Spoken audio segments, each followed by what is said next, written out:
أما بعد فإن خير الحديث كتاب الله فإن خير الهدي هدي محمد صلى الله عليه وسلم وشر الأمور محدثاتها وكل محدثة بدعة وكل بدعة ضلالة وكل ضلالة في النار. أما بعد فأعوذ بالله من الشيطان الرجيم. بسم الله الرحمن الرحيم. قال الله تعالى: إن تبدوا الصدقات فنعما هي وإن تخفوها وتؤتوها الفقراء فهو خير لكم ويكفر عنكم من سيئاتكم والله بما تعملون خبير. اللہ تعالیٰ فرماتے ہیں کہ اگر تم اپنے صدقات ظاہر کر کے دو لوگوں کو تو یہ بھی تمہارے لیے اچھا ہے، اور اگر تم فقراء کو جو ضرورت مند ہیں انہیں چھپا کر دو تو یہ بھی تمہارے لیے بہتر ہے۔ یہ دونوں صورتوں میں سے جس صورت میں بھی تم ضرورت مند لوگوں کے کام آتے ہو تو اللہ تعالیٰ فرماتے ہیں وَيُكَفِّرُ عَنْكُم مِّن سَيِّئَاتِكُم، اس عمل کی وجہ سے اللہ تعالیٰ تمہارے گناہوں کو معاف کر دے گا۔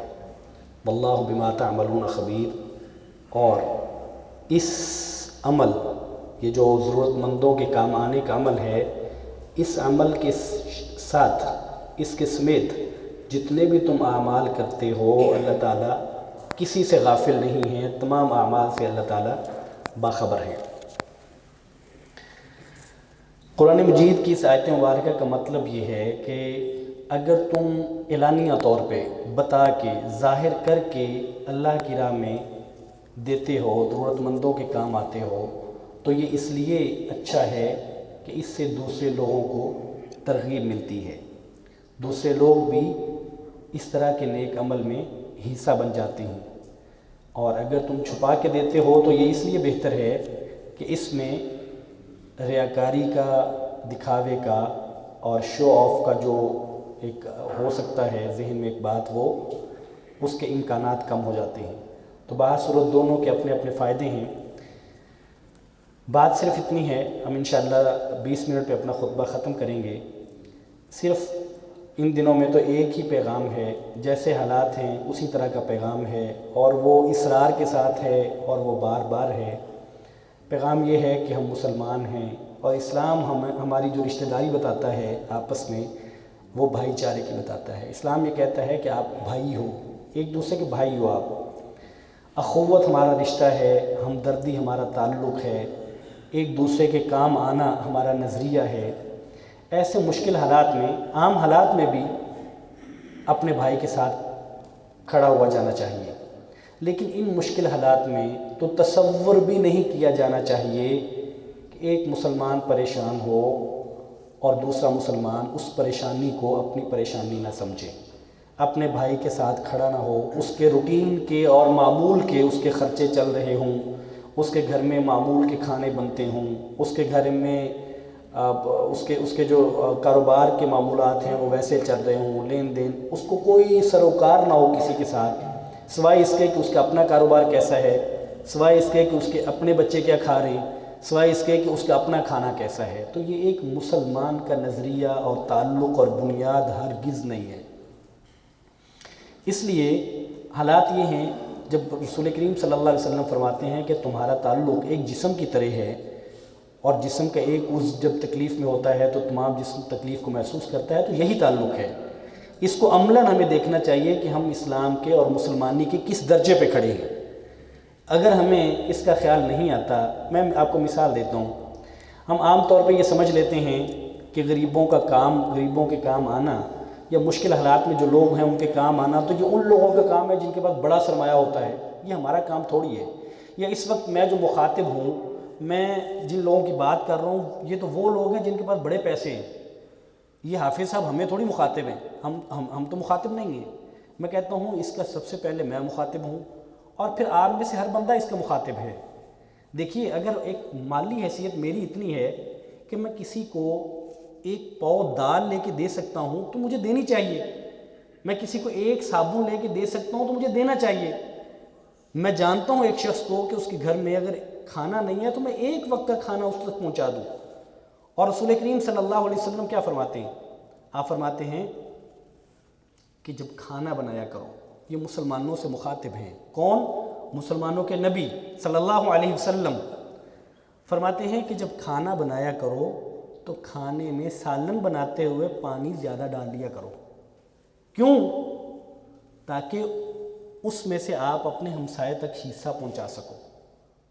اب یہ کتنی خوبصورت بات ہے، یعنی آپ نے اپنے لیے کھانا بنانا ہے، اپنے بچوں کے لیے بنانا ہے، آپ کو معلوم ہے کہ آپ کے ہمسائے کی صورتحال اچھی نہیں ہے، تو کیا آپ اس میں شوربہ زیادہ نہیں کر سکتے؟ آپ اس کے ذائقے میں اور اس کی لذت میں اگر کچھ کمی آ جاتی ہے اور اس کے مقابلے میں اگر ایک آپ کے بھائی کا، آپ کے ہمسائے میں بچوں کا پیٹ بھر جاتا ہے، تو کیا ہمیں یہ نہیں کرنا چاہیے؟ کیا ہمیں سوچنا چاہیے کہ حکومت امداد دے گی تو ٹھیک ہے، نہیں دے گی تو ہمارا کیا ہے، ہم تو اپنا بڑی مشکل سے گزارا کر رہے ہیں؟ کیا ہمیں یہ سوچنا چاہیے؟ اگر کوئی شخص اپنے بھائی کی مدد کرنا چاہتا ہے تو اس کے پاس سینکڑوں طریقے ہیں، وہ کئی طریقوں سے اس تک پہنچ سکتا ہے۔ اس لیے یہ حالات ایسے ہیں، یہ وقت ایسا ہے کہ ہم نے اپنے بھائیوں کے ساتھ کھڑے ہونا ہے۔ ہم ہمسائے ہیں تو ہمیں سب سے پہلے اپنے ہمسائے اہل محلہ کو دیکھنا ہے کہ ان میں کوئی لوگ مشکل کا شکار تو نہیں ہیں، پریشان تو نہیں ہیں، ان تک ہمیں پہنچنا ہے، ان کا ہم نے خیال کرنا ہے، ہم نے جا کے پوچھنا ہے کہ بھائی کو پریشانی تو نہیں ہے، آپ پریشان تو نہیں ہیں، گھر میں کھانا ہے، یہ ان سے پوچھنا ہے، یہ ہماری ذمہ داری ہے۔ جس طرح میرے بچوں کی کفالت میری ذمہ داری ہے، میرے ہمسائے کا خیال رکھنا میری ذمہ داری ہے۔ رسول کریم صلی اللہ علیہ وسلم فرماتے ہیں، آپ فرماتے ہیں کہ جبریل، صحیح بخاری کی حدیث ہے، فرماتے ہیں کہ جبریل مجھے آ کے اس اصرار کے ساتھ اور اتنا بار بار ہمسایوں کے حقوق کے بارے میں بتاتے رہے، آپ صلی اللہ علیہ وسلم فرماتے ہیں کہ مجھے یہ گمان ہونے لگا کہ کہیں اللہ تعالیٰ ہمسایوں کا وراثت میں حق نہ رکھ دیں، جائیداد میں حق نہ رکھ دیں۔ یعنی جائیداد اور وراثت آپ جانتے ہیں کہ یہ تو خونی رشتہ داروں کے لیے ہے نا، ان کو ملتی ہے نا، جب کوئی شخص فوت ہو جاتا ہے تو جن کے ساتھ خون کا تعلق ہے ان میں وہ جائیداد منتقل ہوتی ہے۔ لیکن ہمسایوں کے حقوق کے بارے میں جب رسول کریم صلی اللہ علیہ وسلم فرماتے ہیں کہ جبریل نے اتنے اصرار سے کہا کہ مجھے خدشہ ہوا، مجھے یہ گمان ہونے لگا کہ کہیں یہ حکم نہ آ جائے کہ تمہارے جو ہمسائے ہیں وہ تمہاری جائیداد اور وراثت میں حصہ رکھتے ہیں، ان کو تمہارا حصہ ملنا چاہیے۔ تو جب حالت یہ ہو ہمسایوں کے بارے میں، تو ہمیں ایک مسلمان کیسے یہ تصور کر سکتا ہے کہ اس کے ہمسائے میں کوئی شخص بھوکا رہے اور وہ پیٹ بھر کے کھائے؟ وہ کیسے تصور کر سکتا ہے کہ اس کے ہمسائے میں بچے بھوک سے سو جائیں اور وہ اپنے کاروبار کا خیال کرتا رہے؟ یہ تصور نہیں کر سکتا کوئی مسلمان۔ اس لیے کبھی بھی ایسی، خاص طور پہ ایسی صورتحال میں کبھی بھی مت دیکھیں کہ حکومت کیا کرتی ہے، کبھی بھی مت دیکھیں کہ جو بڑی تنظیمیں ہیں وہ کیا کرتی ہیں، نہ دیکھیں کہ آپ کا مرکز، آپ کی مسجد کیا کرتی ہے، نہ دیکھیں آپ کا ممبر اسمبلی کیا کرتا ہے، یہ دیکھیں آپ کیا کر سکتے ہیں۔ سب سے پہلے یہ دیکھیں، نہ اعتراض کریں لوگوں پہ، چھوڑ دیں یہ جو ایک ہمیشہ منفی سوچنا ہے، اس کو چھوڑ دیں، اس کو پیچھے رکھیں۔ سب سے پہلے یہ دیکھیں کہ میں کیا کر سکتا ہوں، میرے پاس مال ہے، زیادہ ہے تو زیادہ کر دوں، تھوڑا ہے تو تھوڑا کر دوں۔ میں اگر کسی کو ایک وقت کی سبزی لے کے دے سکتا ہوں تو مجھے لے کے دینی چاہیے، میں ہمیشہ دوسروں پہ اعتراض نہ کروں۔ میرے پاس اتنے بھی پیسے نہیں ہیں، میں وقت دے سکتا ہوں، میں کسی کو کسی کے لیے توجہ دلا سکتا ہوں، میں کسی اپنے ہمسائے کے لیے اگر جانتا ہوں کہ فلاں جگہ کوئی صاحب ثروت ہے، اس تک اس کی بات پہنچا سکتا ہوں۔ ہم کچھ تو کر سکتے ہیں اور وہ ہمیں کرنا ہے۔ ہمیشہ عملی میدان میں آنا چاہیے، باتوں کے پلاؤ نہیں پکانے چاہیے۔ آپ کرتے رہے فلاں بھی گندہ ہے، فلاں بھی گندہ ہے، فلاں بھی نہیں کر رہا، فلاں بھی نہیں کر رہا، فلاں کو یوں کرنا چاہیے تھا، فلاں کو یوں کرنا چاہیے تھا۔ سب سے پہلی بات یہ ہے کہ مجھے کیا کرنا چاہیے تھا، میں وہ کر رہا ہوں۔ تو اس لیے ہر مسلمان اپنے بھائی کے ساتھ کھڑا ہو۔ رسول کریم صلی اللہ علیہ وسلم فرماتے ہیں کہ لیس المؤمن، آپ صلی اللہ علیہ وسلم کی حدیث مبارکہ، لیس المؤمن الذی یشبع، فرمایا وہ مومن نہیں ہے جو پیٹ بھر کے سو جائے، جو سیر ہو کے کھا لے، پیٹ بھر کے کھا لے، وَجَارُهُ جَائِعٌ إِلَى جَنبِهِ، اور اس کے پہلو میں اس کا ہمسایہ بھوکا ہو، وہ کہتا رہے میں بڑا مسلمان ہوں، وہ کہتا رہے میرے ایمان پہ سوال نہ اٹھاؤ۔ نبی کریم فرماتے ہیں کہ وہ شخص مومن نہیں ہے کہ جس کا اپنا پیٹ بھر جائے، جو اپنے بچوں کا پیٹ بھر کے سو جائے اور اس کے ہمسائے میں بچے اور اس کا ہمسایہ جو ہے وہ بھوکا ہو۔ اس لیے ہمیں ان مشکل حالات میں اپنے ہمسایوں پر نظر رکھنی ہے، اپنے اہل محلہ پر نظر رکھنی ہے، خود جتنا کر سکیں ان کے ساتھ تعاون کرنا ہے، نہیں کر سکیں تو جو تعاون کرنے والے لوگ ہیں ان تک بات پہنچانی ہے، اور اللہ کی توفیق سے، صرف اسی اللہ کی توفیق سے آپ کی اس مرکز میں، اس مسجد میں یہ انتظام موجود ہے۔ الحمدللہ اللہ نے اسباب پیدا کیے ہیں، لوگوں نے کوشش کی، کوشش کرنے والوں نے، اللہ نے اسباب پیدا کیے۔ الحمدللہ اس اللہ کی توفیق سے، اور وہ جو اللہ نے اسباب پیدا کیے، اللہ تعالیٰ ان کا بدلہ دے اور اپنے ہم مقبول فرمائے جو لوگ اس میں آگے آئے۔ ہم ابھی تک 100 خاندانوں کا راشن ہمارے پاس موجود تھا، جس میں سے ہم نے 80 کے قریب لوگوں میں تقسیم کر دیا، اور ہمارے پاس 20 سے زائد لوگوں کا اس وقت موجود ہے، اور 100 خاندانوں سے زیادہ کا بجٹ ہمارے پاس موجود ہے۔ الحمدللہ آپ جتنے دوست یہاں تشریف فرما ہیں، میں آپ سب سے کہتا ہوں، آپ میں سے کوئی شخص اگر اس پریشانی کا شکار ہو تو، اگر آپ اپنے اہل محلہ میں سے جانتے ہوں تو آپ ضرور ہمارے پاس انہیں بھیجیے۔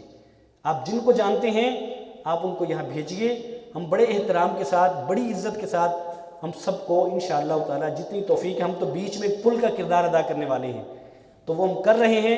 ہم سے آپ دعا بھی کیجیے گا، اگر کوتاہی ہو تو اللہ ہمیں معاف کر دے۔ ہم موجود ہیں، اور مسجد میں ہم اس لیے بھی ہم یہ سمجھتے ہیں کہ ایک مسجد کا کردار صرف یہ نہیں ہے کہ لوگ وہاں کی عبادت کریں، یہ مسجد اللہ کا گھر ہے، یہ لوگوں کی مشکلات کو حل کرنے کا سبب ہونا چاہیے، اس کو فلاحی مرکز ہونا چاہیے، لوگوں کو مسجد سے جڑنا چاہیے، اپنی روحانی ضروریات کے لیے بھی اور آپ کی دیگر ضروریات کے لیے بھی، ان کے مسائل کا حل ہونا چاہیے۔ اور لوگ جب اپنے ان مسائل کے لیے مسجد سے جڑتے ہیں تو اللہ کرے وہ اپنے دنیاوی ضرورت کے لیے آئیں اور ان کا روحانی تعلق بن جائے۔ اگر وہ تعلق کمزور تھا تو ہو سکتا ہے وہ تعلق مضبوط ہو جائے اور وہ مسجد کے ساتھ جڑ جائیں۔ ممکن ہے کہ ان کے عقائد اچھے نہ ہوں، عقائد درست ہو جائیں۔ ممکن ہے کہ وہ ہمیشہ ان کی گیدرنگ ہے، جو ان کی صحبت ہے، جو ان کی کمپنی ہے، وہ اچھے لوگوں کی نہ ہو، اور یہاں ان کی اچھے لوگوں کے ساتھ ہو جائے۔ تو یہ مسجد کا کردار ہے اور اس کے لیے ہم نبھانے کی کوشش کر رہے ہیں۔ تو آپ تمام جتنے حضرات بیٹھے ہیں، اگر آپ اس میں تعاون کرنے والوں میں آنا چاہیں بسم اللہ، اگر آپ تعاون لینے والوں میں آنا چاہیں تو 2 دفعہ بسم اللہ، اگر آپ لوگوں کو ریفر کریں تو بالکل کریں، ہم منتظر ہیں، آپ لوگوں کو بھیجیں۔ ہم صرف یہ چاہتے ہیں، دیکھیے ہم نے اب ایک مشکل کا شکار ہے کہ اس سے پہلے ہمیں نہیں معلوم، نہ اس طرح کی صورتحال ہوئی، اور اللہ کرے آئندہ کبھی نہ ہو۔ یہ صورتحال ایسی ہے کہ اس میں سفید پوش سب سے زیادہ مشکل کا شکار ہے، یعنی ایک شخص وہ ہے جو کمزور ہے، مستحق ہے، ان لوگوں کو اندازہ ہوتا ہے۔ لیکن آج اس بات کا اندازہ کرنا کہ جو شخص محنت کرنے والا ہے، جو کمانے والا ہے، روز کماتا تھا، اپنے بچوں کا پیٹ پالتا تھا، آج اس کا روزگار ختم ہو گیا، اس کی فیکٹری بند ہو گئی، اس کی کمپنی بند ہو گئی، اس کا رکشہ نہیں چلتا، اس کی چھوٹی دکان تھی وہ نہیں چلتی، تو اب یہ شخص کیا کرے؟ یہ تو مانگتا بھی نہیں تھا، یہ تو کسی سے کہتا بھی نہیں تھا، لوگ اس کے بارے میں جانتے تھے یہ ٹھیک ہے، اب کیا کرے؟ یہی ہمارے لیے مشکل ہے کہ ہم کیا کریں۔ ہمارے لیے مشکل یہ ہے کہ جب ایسے لوگ آتے ہیں تو ہم ایک حد تک ایک اندازہ کرتے ہیں، اور اس کے بعد ہم کوشش کرتے ہیں کہ ان تک راشن پہنچ جائے۔ یعنی ہم لوگوں کو شک کی بنیاد پہ بھی یہ نہیں کہتے کہ چونکہ ہمیں شک ہے کہ یہ شخص کھاتا پیتا ہم نہیں دیں گے، نہیں، ہمیں اگر معلوم ہو کہ یہ شخص کھاتا پیتا ہے، شک ہو تو ہم دے دیتے ہیں، جب تک کہ ہمیں اس بات کا یقین نہ ہو جائے کہ نہیں یہ شخص اب بھی اس کا روزگار ہے، تو پھر ہم انکار کریں۔ ورنہ اگر ہمیں شک بھی ہو کہ شاید یہ مستحق ہے کہ نہیں ہے آج کے دور کے بارے میں، تو بھی ہم اس تک راشن پہنچانے کی کوشش کرتے ہیں۔ ہمارا یہ بوجھ کم ہوگا جب آپ ہمارے ساتھ تعاون اس طرح کریں گے کہ آپ ریفر کر دیں گے، گویا کہ وہ ذمہ داری جو ہم اٹھا رہے ہیں وہ آپ اپنے سر لے لیں گے، آپ بتائیں گے کہ میں یہ کہتا ہوں کہ یہ بندہ مستحق ہے۔ بہت اچھی بات ہے، تو گویا کہ ہم جس پریشانی کا شکار ہیں وہ پریشانی حل ہو جائے گی۔ آپ پرسنلی جانتے ہوں گے، آپ کے محلے والے ہیں، آپ کے رشتہ دار ہیں، آپ کے دوست ہیں، آپ ان کو بھیجیں۔ تو انشاءاللہ تعالیٰ اس میں صرف یہ ہو سکتا ہے کہ ان کو 1 2 3 دن کی تاخیر ہو سکتی ہے، یعنی اس کے بعد جو ہم نئے پیکٹس بنائیں گے، ہم نے ویسے آرڈر کر دیا ہوا ہے، کوشش کر رہے ہیں کہ پہلے ختم ہونے سے پہلے اگلے آ جائے کریں، لیکن پھر بھی امکان ہے کہ 1 2 دن کی تاخیر ہو، لیکن انشاءاللہ تعالی ہم ان لوگوں تک پہنچیں گے، ان لوگوں تک راشن پہنچائیں گے۔ تو صرف آج کا پیغام اتنا ہے کہ آپ اپنی ذاتی حیثیت میں ایک مسلمان کی ہمدردی، اس کے ساتھ تعاون، اس کے ساتھ کھڑا ہونے کا وقت ہے۔ اپنے ہمسائے پہ نظر رکھیے، محلے والے پہ نظر رکھیے، اپنے رشتہ داروں پہ نظر رکھیے، خود تعاون کیجئے جتنا آپ کر سکتے ہیں، نہ بتائیے، جتلائیے نہیں، بتائیے نہیں۔ اور اگر آپ مرکز کے تحت کرنا چاہیں، بسم اللہ آپ یہاں تشریف لے آئیے، ورنہ یہ ضرور کریے کہ جن کو آپ جانتے ہیں آپ خود تعاون نہیں کر سکتے، ان کا ہمیں بتائیے، تاکہ ہم مل جل کے ایک ایسا معاشرہ بنائیں جو حقیقی اسلامی معاشرہ کہلاتا ہو، جس کی بنیاد اخوت پر ہو، بھائی چارے پر ہو، ہمدردی پر ہو۔ اللہ کرے ایسا معاشرہ ہم تشکیل دے سکیں۔ وآخر دعوانا ان الحمد للہ رب العالمین۔